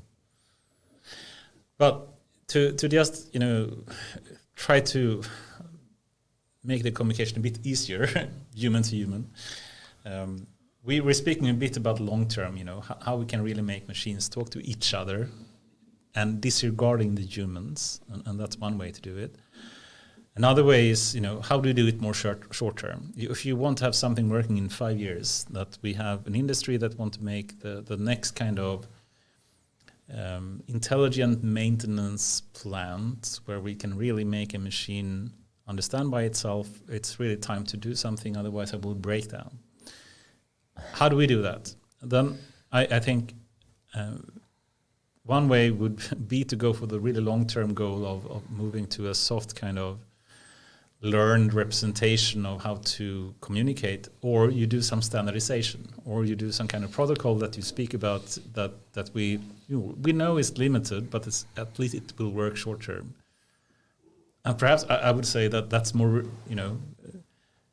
realizable in short term at least. What do you think, Diego? For short term, if we take, let's say, 5 years as short term, that is 5 years is now quite long. Yeah. But yes, sir. One thing that is important, I couldn't start a process of standardization. This, for me, just trying to put fences everywhere is never good. Then for me, the main point here is when we create the social network of the machines in the cloud. For example, connecting the digital twins, that is what we are talking now. What is the main purpose, what is the main service you want, or at least the first service you want to get benefited from this social network? For example, we talk about the prediction of the remaining useful life of maintenance needs or production planning. Then from this, we have to cascade down what we need for that. And this is something that, for example, in terms of maintenance needs, is maybe the easiest way, in the sense that is to provide to the machine what we have called the self-preservation. The main goal is that in this social network, the main goal is that the machines communicate to keep the health as high as they can. Yeah. Then, if we have this kind of statement that the goal of the machines is to keep the health as high as they can. Then we can define they should share models, they should share events, they should share performance. They can do it in an unattended way. But it's important to define the service and then define what is going to be shared, because if we are connecting the machines but there's no clear goal, we will go nowhere. Yeah. So what you're saying once again is that we can think and theorize of how this should be done, but you always need to start with the core business question first. You need to be super clear on what you're trying to do, because then you can limit, or you can have a starting point what to connect and what to be shared. Yeah, actually, in this case, if you are talking in a assembly line where you have 4 or 5 types of machine, different robot, conveyor belt, or whatever, if the conveyor belt is having a problem and has to tell the robot, please slow down because I'm having a problem, then we are sharing performance and health. Then we have to be clear, what is the goal of the machines? We need to is maximize the performance maximize the health, then we will be able to create services tailor-made for this, and the social network will be able to be able to scale up with more services. But in the beginning, we cannot create one open architecture for all kind of services. We need to define first what are the very, very first level services that and the machine.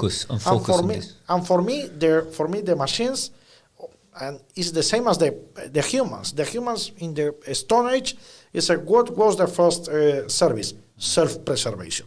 Was raining, they were going to a cave. They needed to have some food. This kind of self-preservation. We have to create this kind of service for the machines, the self-preservation. Awesome. The time is flying away, and we have like 20 minutes left. I'd love to move into some more philosophical topics, if we may. And, I like it. And perhaps one thing that a term that you have mentioned a lot during the time so far, Diego, is industry or the fourth, industrial revolution. And for me at least, we can see so many different definitions of what does that even mean, and the first and the second and the third revolution, what was really that? But do you have a preferred way to define the fourth industrial revolution? Yes, sir. This is a very good question. Actually, when you look the formal definitions, everything is for all kind of ICT technologies, powering the industry for performance monitoring and failure forecasting. This is the formal definition that the Germans usually give. But let me be totally unpolite in this way. Yes, please. We love it. For me, there's no such fourth industrial revolution. The third industrial revolution with the automation was something totally new. For me, now we have a 3.5, but never fourth. I like it. Yes. For me, I agree too. I fully agree. If you see the timeline with the industrial revolutions, I can say okay, the first one is clear with the steam engines, etc. Then it's the assembly line that is okay. This is nice. The third with the automation, I think it's robots, PLCs. I think they changed the paradigm. But for me, what we have from the third revolution is not a fourth revolution; it's the evolution. And there's good. So do you have had an evolution, not a so right revolution. now we have been talking and we've been selling the data promise, but we haven't really done anything that is not incremental. No, there actually there's no there's no revolution. There's in the no revolution. a milestone that changes dramatically. If in the timeline when you see the industrial revolutions, the first, second, and third, there's a date that creates a milestone. And the industry, the day after, was entirely different. Here is because someone said that, okay, we have the fourth industrial revolution here. But I truly believe in this strong statement. And I talk in other topics and on conferences that we are going from a different micro life cycles. And I highlight the industrial revolution where automation of muscle power was in focus. And where the true next revolution in general is the automation of brain power. And then we're talking about the fundamental pivot on how we are thinking data AI first. And what I then highlight is that we're on the ending curve of the S curve of the industrial revolution, but there are very few companies who have moved and are now pioneers or in the growth stage of the next macro life cycle. And in fact, we are talking about the tech giants. They are in the next macro life cycle of data and AI first, while what we are talking about industrial setting is still evolution on the second curve. The real pivot that where we are reimagining the whole factory floor has not happened.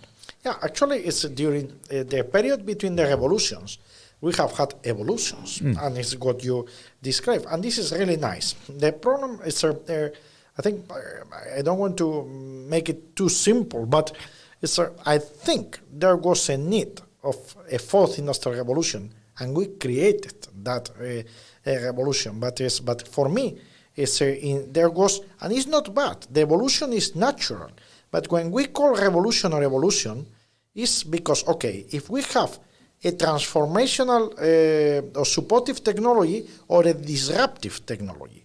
And for me, this is entirely different. If you have one steam engine, or one, or from today or tomorrow, if you have today, for example, the cars running from diesel to hybrid, this is revolution. No, this is evolution. You have the driver, you have the same. But if tomorrow, as you mentioned, Anders, you don't have any driver, you don't have a steering wheel, this is disruption. Mm-hmm. And I think we are moving still in this, because if you go to the factories and you go to the PLCs and robots, believe me, it's not that different from the 90s. No. Then don't tell me that this is fourth industrial revolution. Tell me that, okay, it's a natural evolution, very good evolution, but we are still evolving. It's not the disruption of the core factory. No, it's transformation. That means evolution, but it's not a disruption. A technology didn't jump into the picture and change absolutely everything. I love it, Diego. And I couldn't agree more. It's important to not overstate, when you have revolutions, when you don't really do that. And I remember there is this book from AIAW.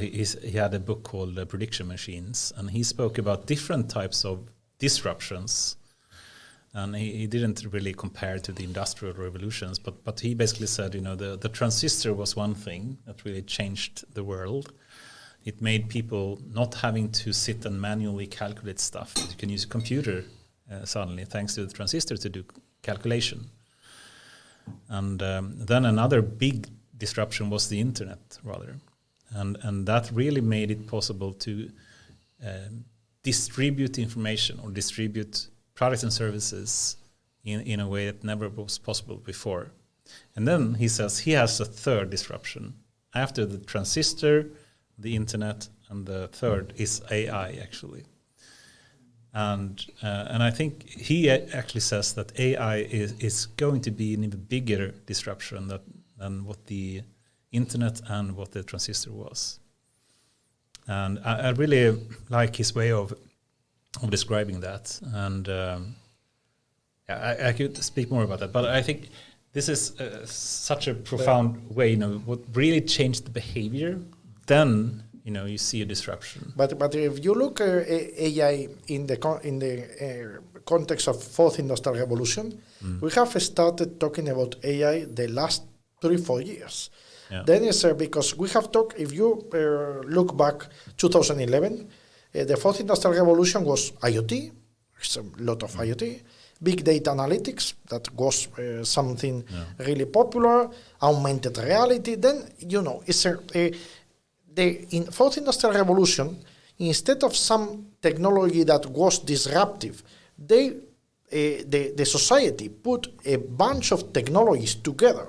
Big data analytics, IoT, augmented reality, computer vision, and all these things is Industry 4.0.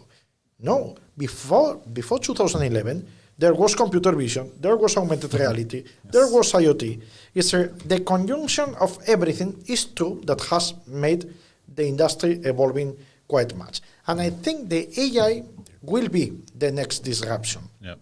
And let me say that, for example, sometimes I have the chance to travel, as you know, very much, and I had the chance to be in Huawei in Shenzhen some time ago, and I could see the progress of Huawei and Foxconn when it comes to the AI. And they are foreseeing a real revolution.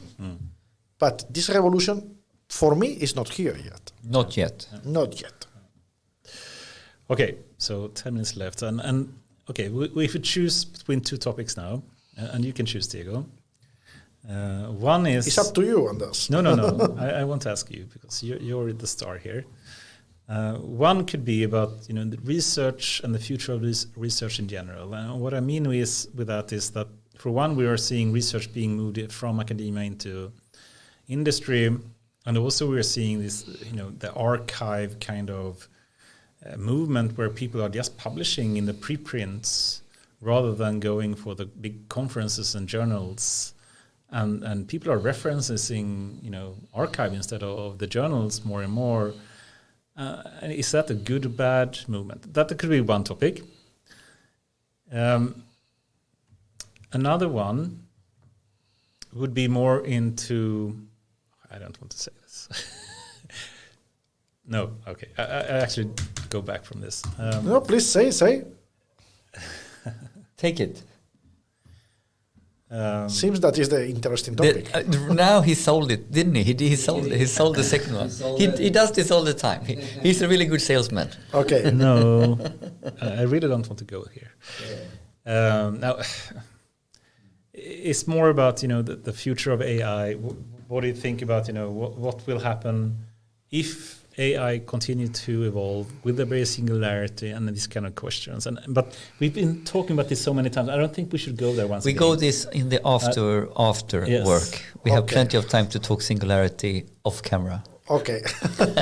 But you being such a distinguished scientist as you are, and with so many awesome publications and everything, what do you think really about the future of research? Do you think the movement, at least in computer science and AI, it's moving so much away from conferences and journals, and there is so much discussions about peer reviewing is not really working well and everything. What do you think about that? Actually, the problem is that I'm really sad because I have to agree with you.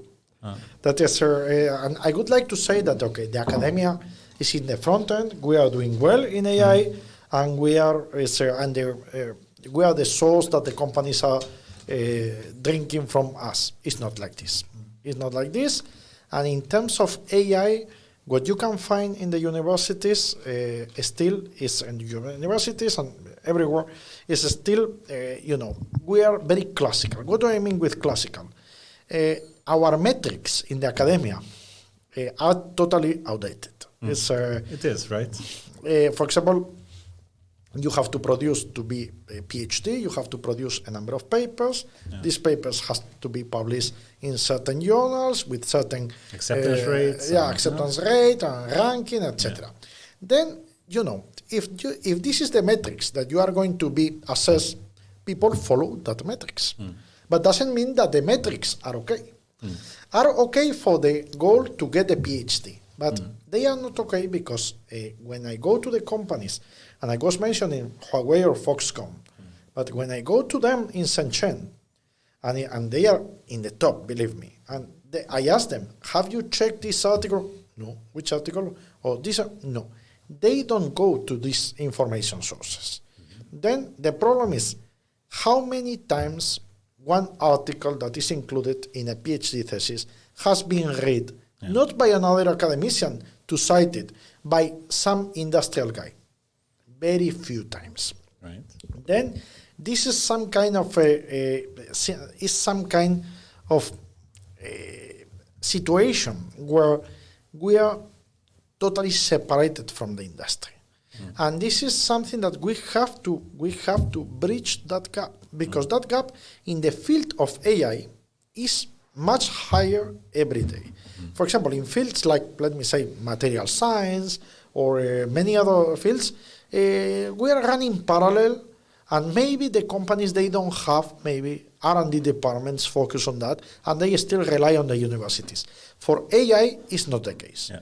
For AI, let me say that before AI, in terms of industrial, what we were talking, industrial revolution, is the same. It's IoT, big data analytics. The companies, they have done their homework without the help of the universities. Right. And then now we are facing the problem that the universities want to jump to the projects, and the companies, they say, okay, where were you 10 years back? I needed you then. I don't need you now. And this is a huge problem. And how do we unpack the solutions, or what are the things that is metrics, the fundamental metrics? If you want to go to the root causes and get back on track. For me, one thing that even in Sweden we are losing is the collaboration between the companies and the university, and this is something that is dangerous, because the Swedish industrial system was built on a close cooperation between the academia and the industry. And now the industry and many companies that are top, I cannot mention, but there are many companies that are top, they don't find in the universities the proper place to grow up certain projects. And they create their own R&D departments. This is really bad because we need cooperation with the companies. We need laboratories funded by the companies where students and researchers, they can grow up and they can create the next generation that is going to go to the companies. And we need, let me be honest, same as in the US, master thesis and PhD thesis, more practical, less theoretical, and with a more impact on the industry.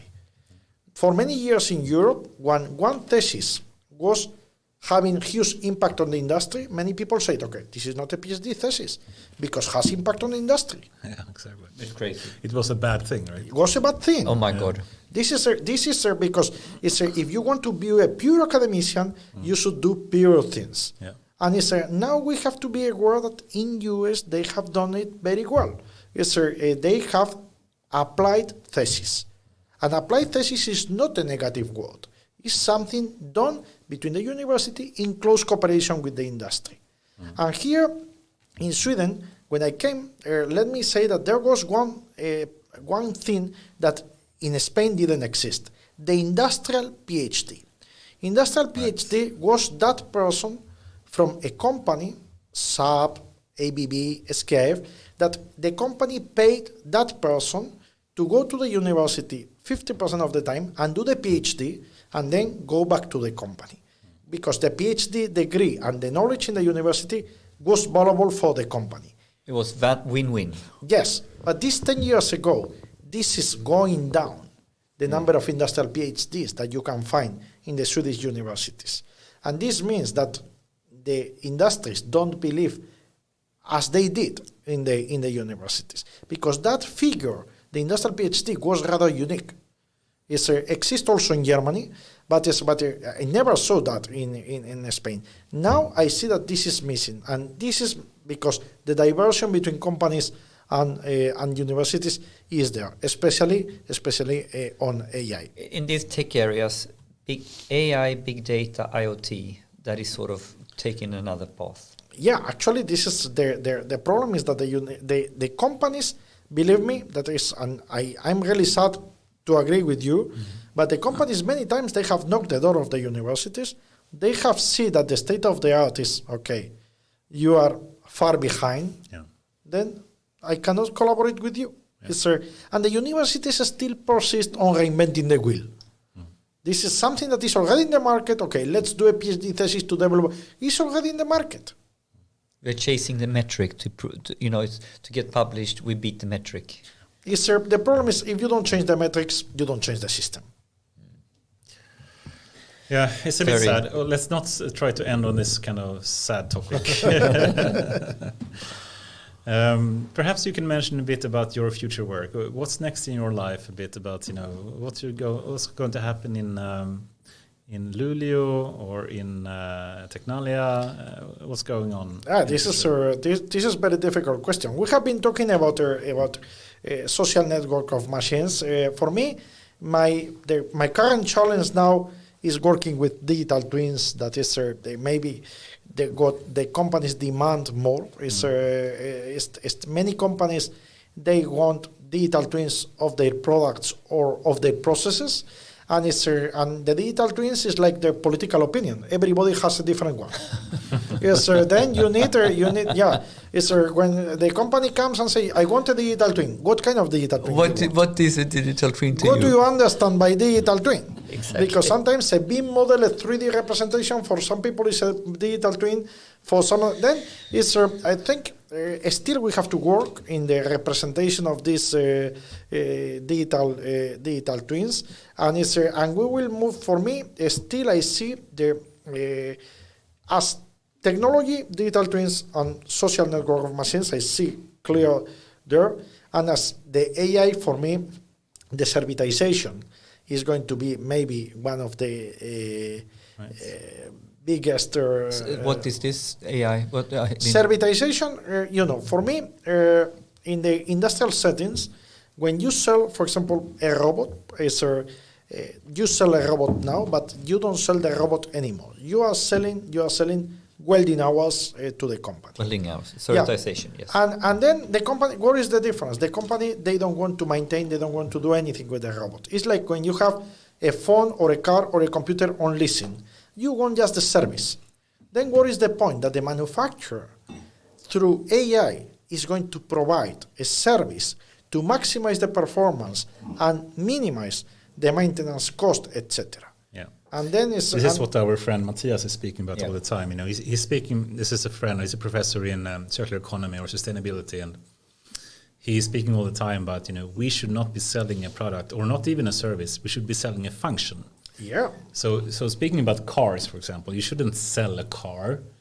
You shouldn't even sell a car pool or service. What you should sell is, I want to go from point A to B. And the company that can sell that function the best. Yeah. You know, there a very famous Swedish company like SKF, they manufacture the bearings. Yeah. And they don't sell bearings now. They say that they sell reliable rotation. Oh, yeah. This is a reliable rotation. That Yes. sounds a bit. You were thinking about something else, I think, Goran. But yeah. No, I was not. I thought it was just funny. this is actually everybody wants to sell just the function, and this is because we are not willing to pay any more for the product itself. We want the function, and the function needs a good service, and the service but it also is powered brought by a lot of incentives for the manufacturers to actually think about, you know, maintenance, right, and to think about the life cycle of the products in a way that they don't have to if you sell and you have to own a mobile phone or whatnot. But you know, but you have to change the paradigm, because remember that a few years ago, you were selling the product and you were selling the maintenance and the spare parts. Then you were doing business twice. Yes, exactly. And you earn more money then. And many salesmen of the companies, they were saying the worst for the customer, the best for me. Because the more spare parts the guy needs, better for me. Yeah. No, now it's different. Now the maintenance is in the manufacturer's side. Yeah. Then it's totally different. And I think it's there where AI, for example, there's one company in Swedish that is excellent, Tetra Pak.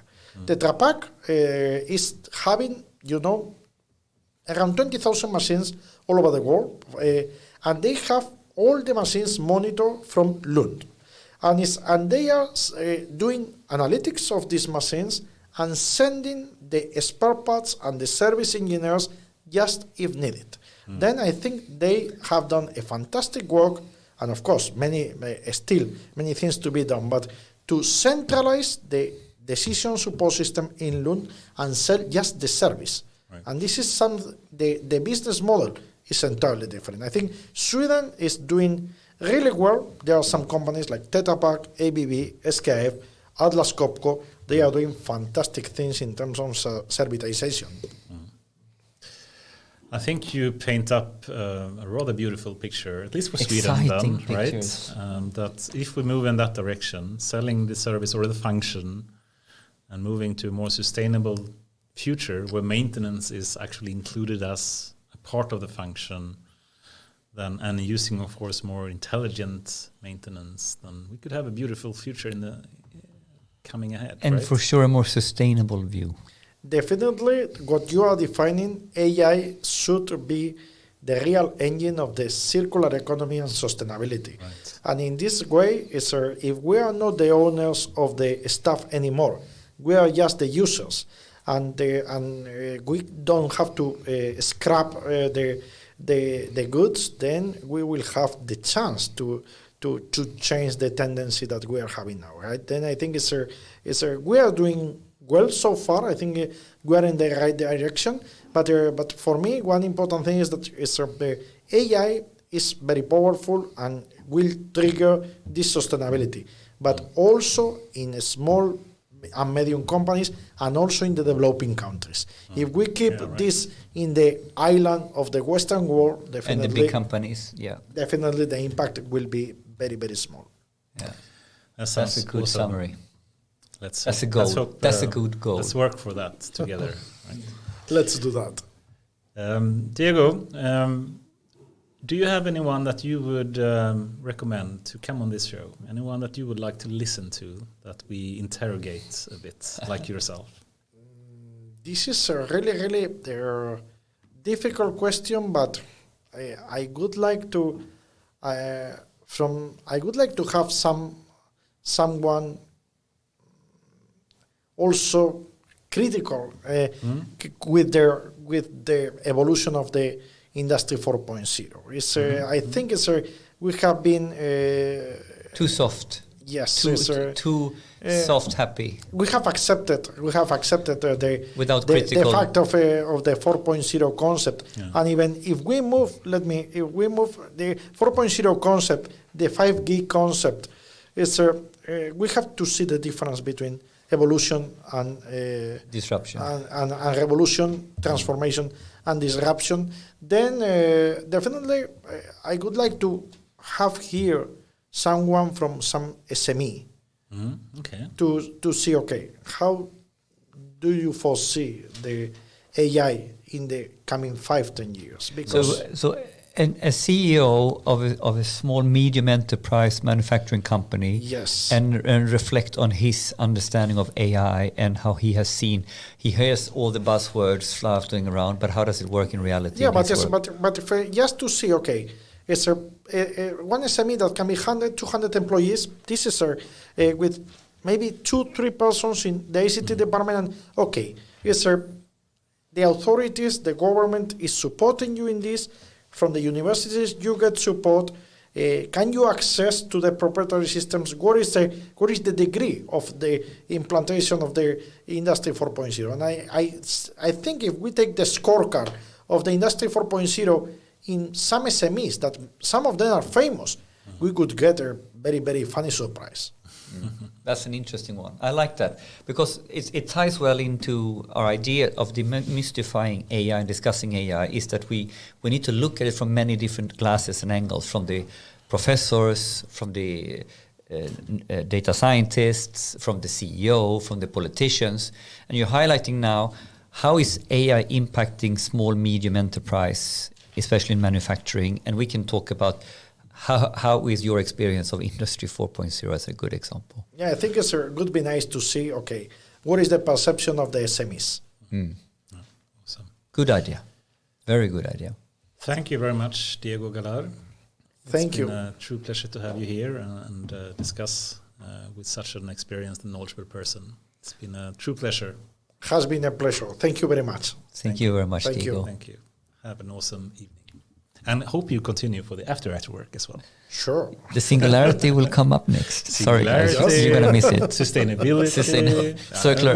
We didn't talk about circular economy enough. It's like 10 different topics. 10 topics that we will have fun with. And the topic you didn't want to talk about. Yes, we have to talk about that. That's exactly. We'll do that off camera. That's awesome. Okay. Thank you very much. Thank you. Thank you.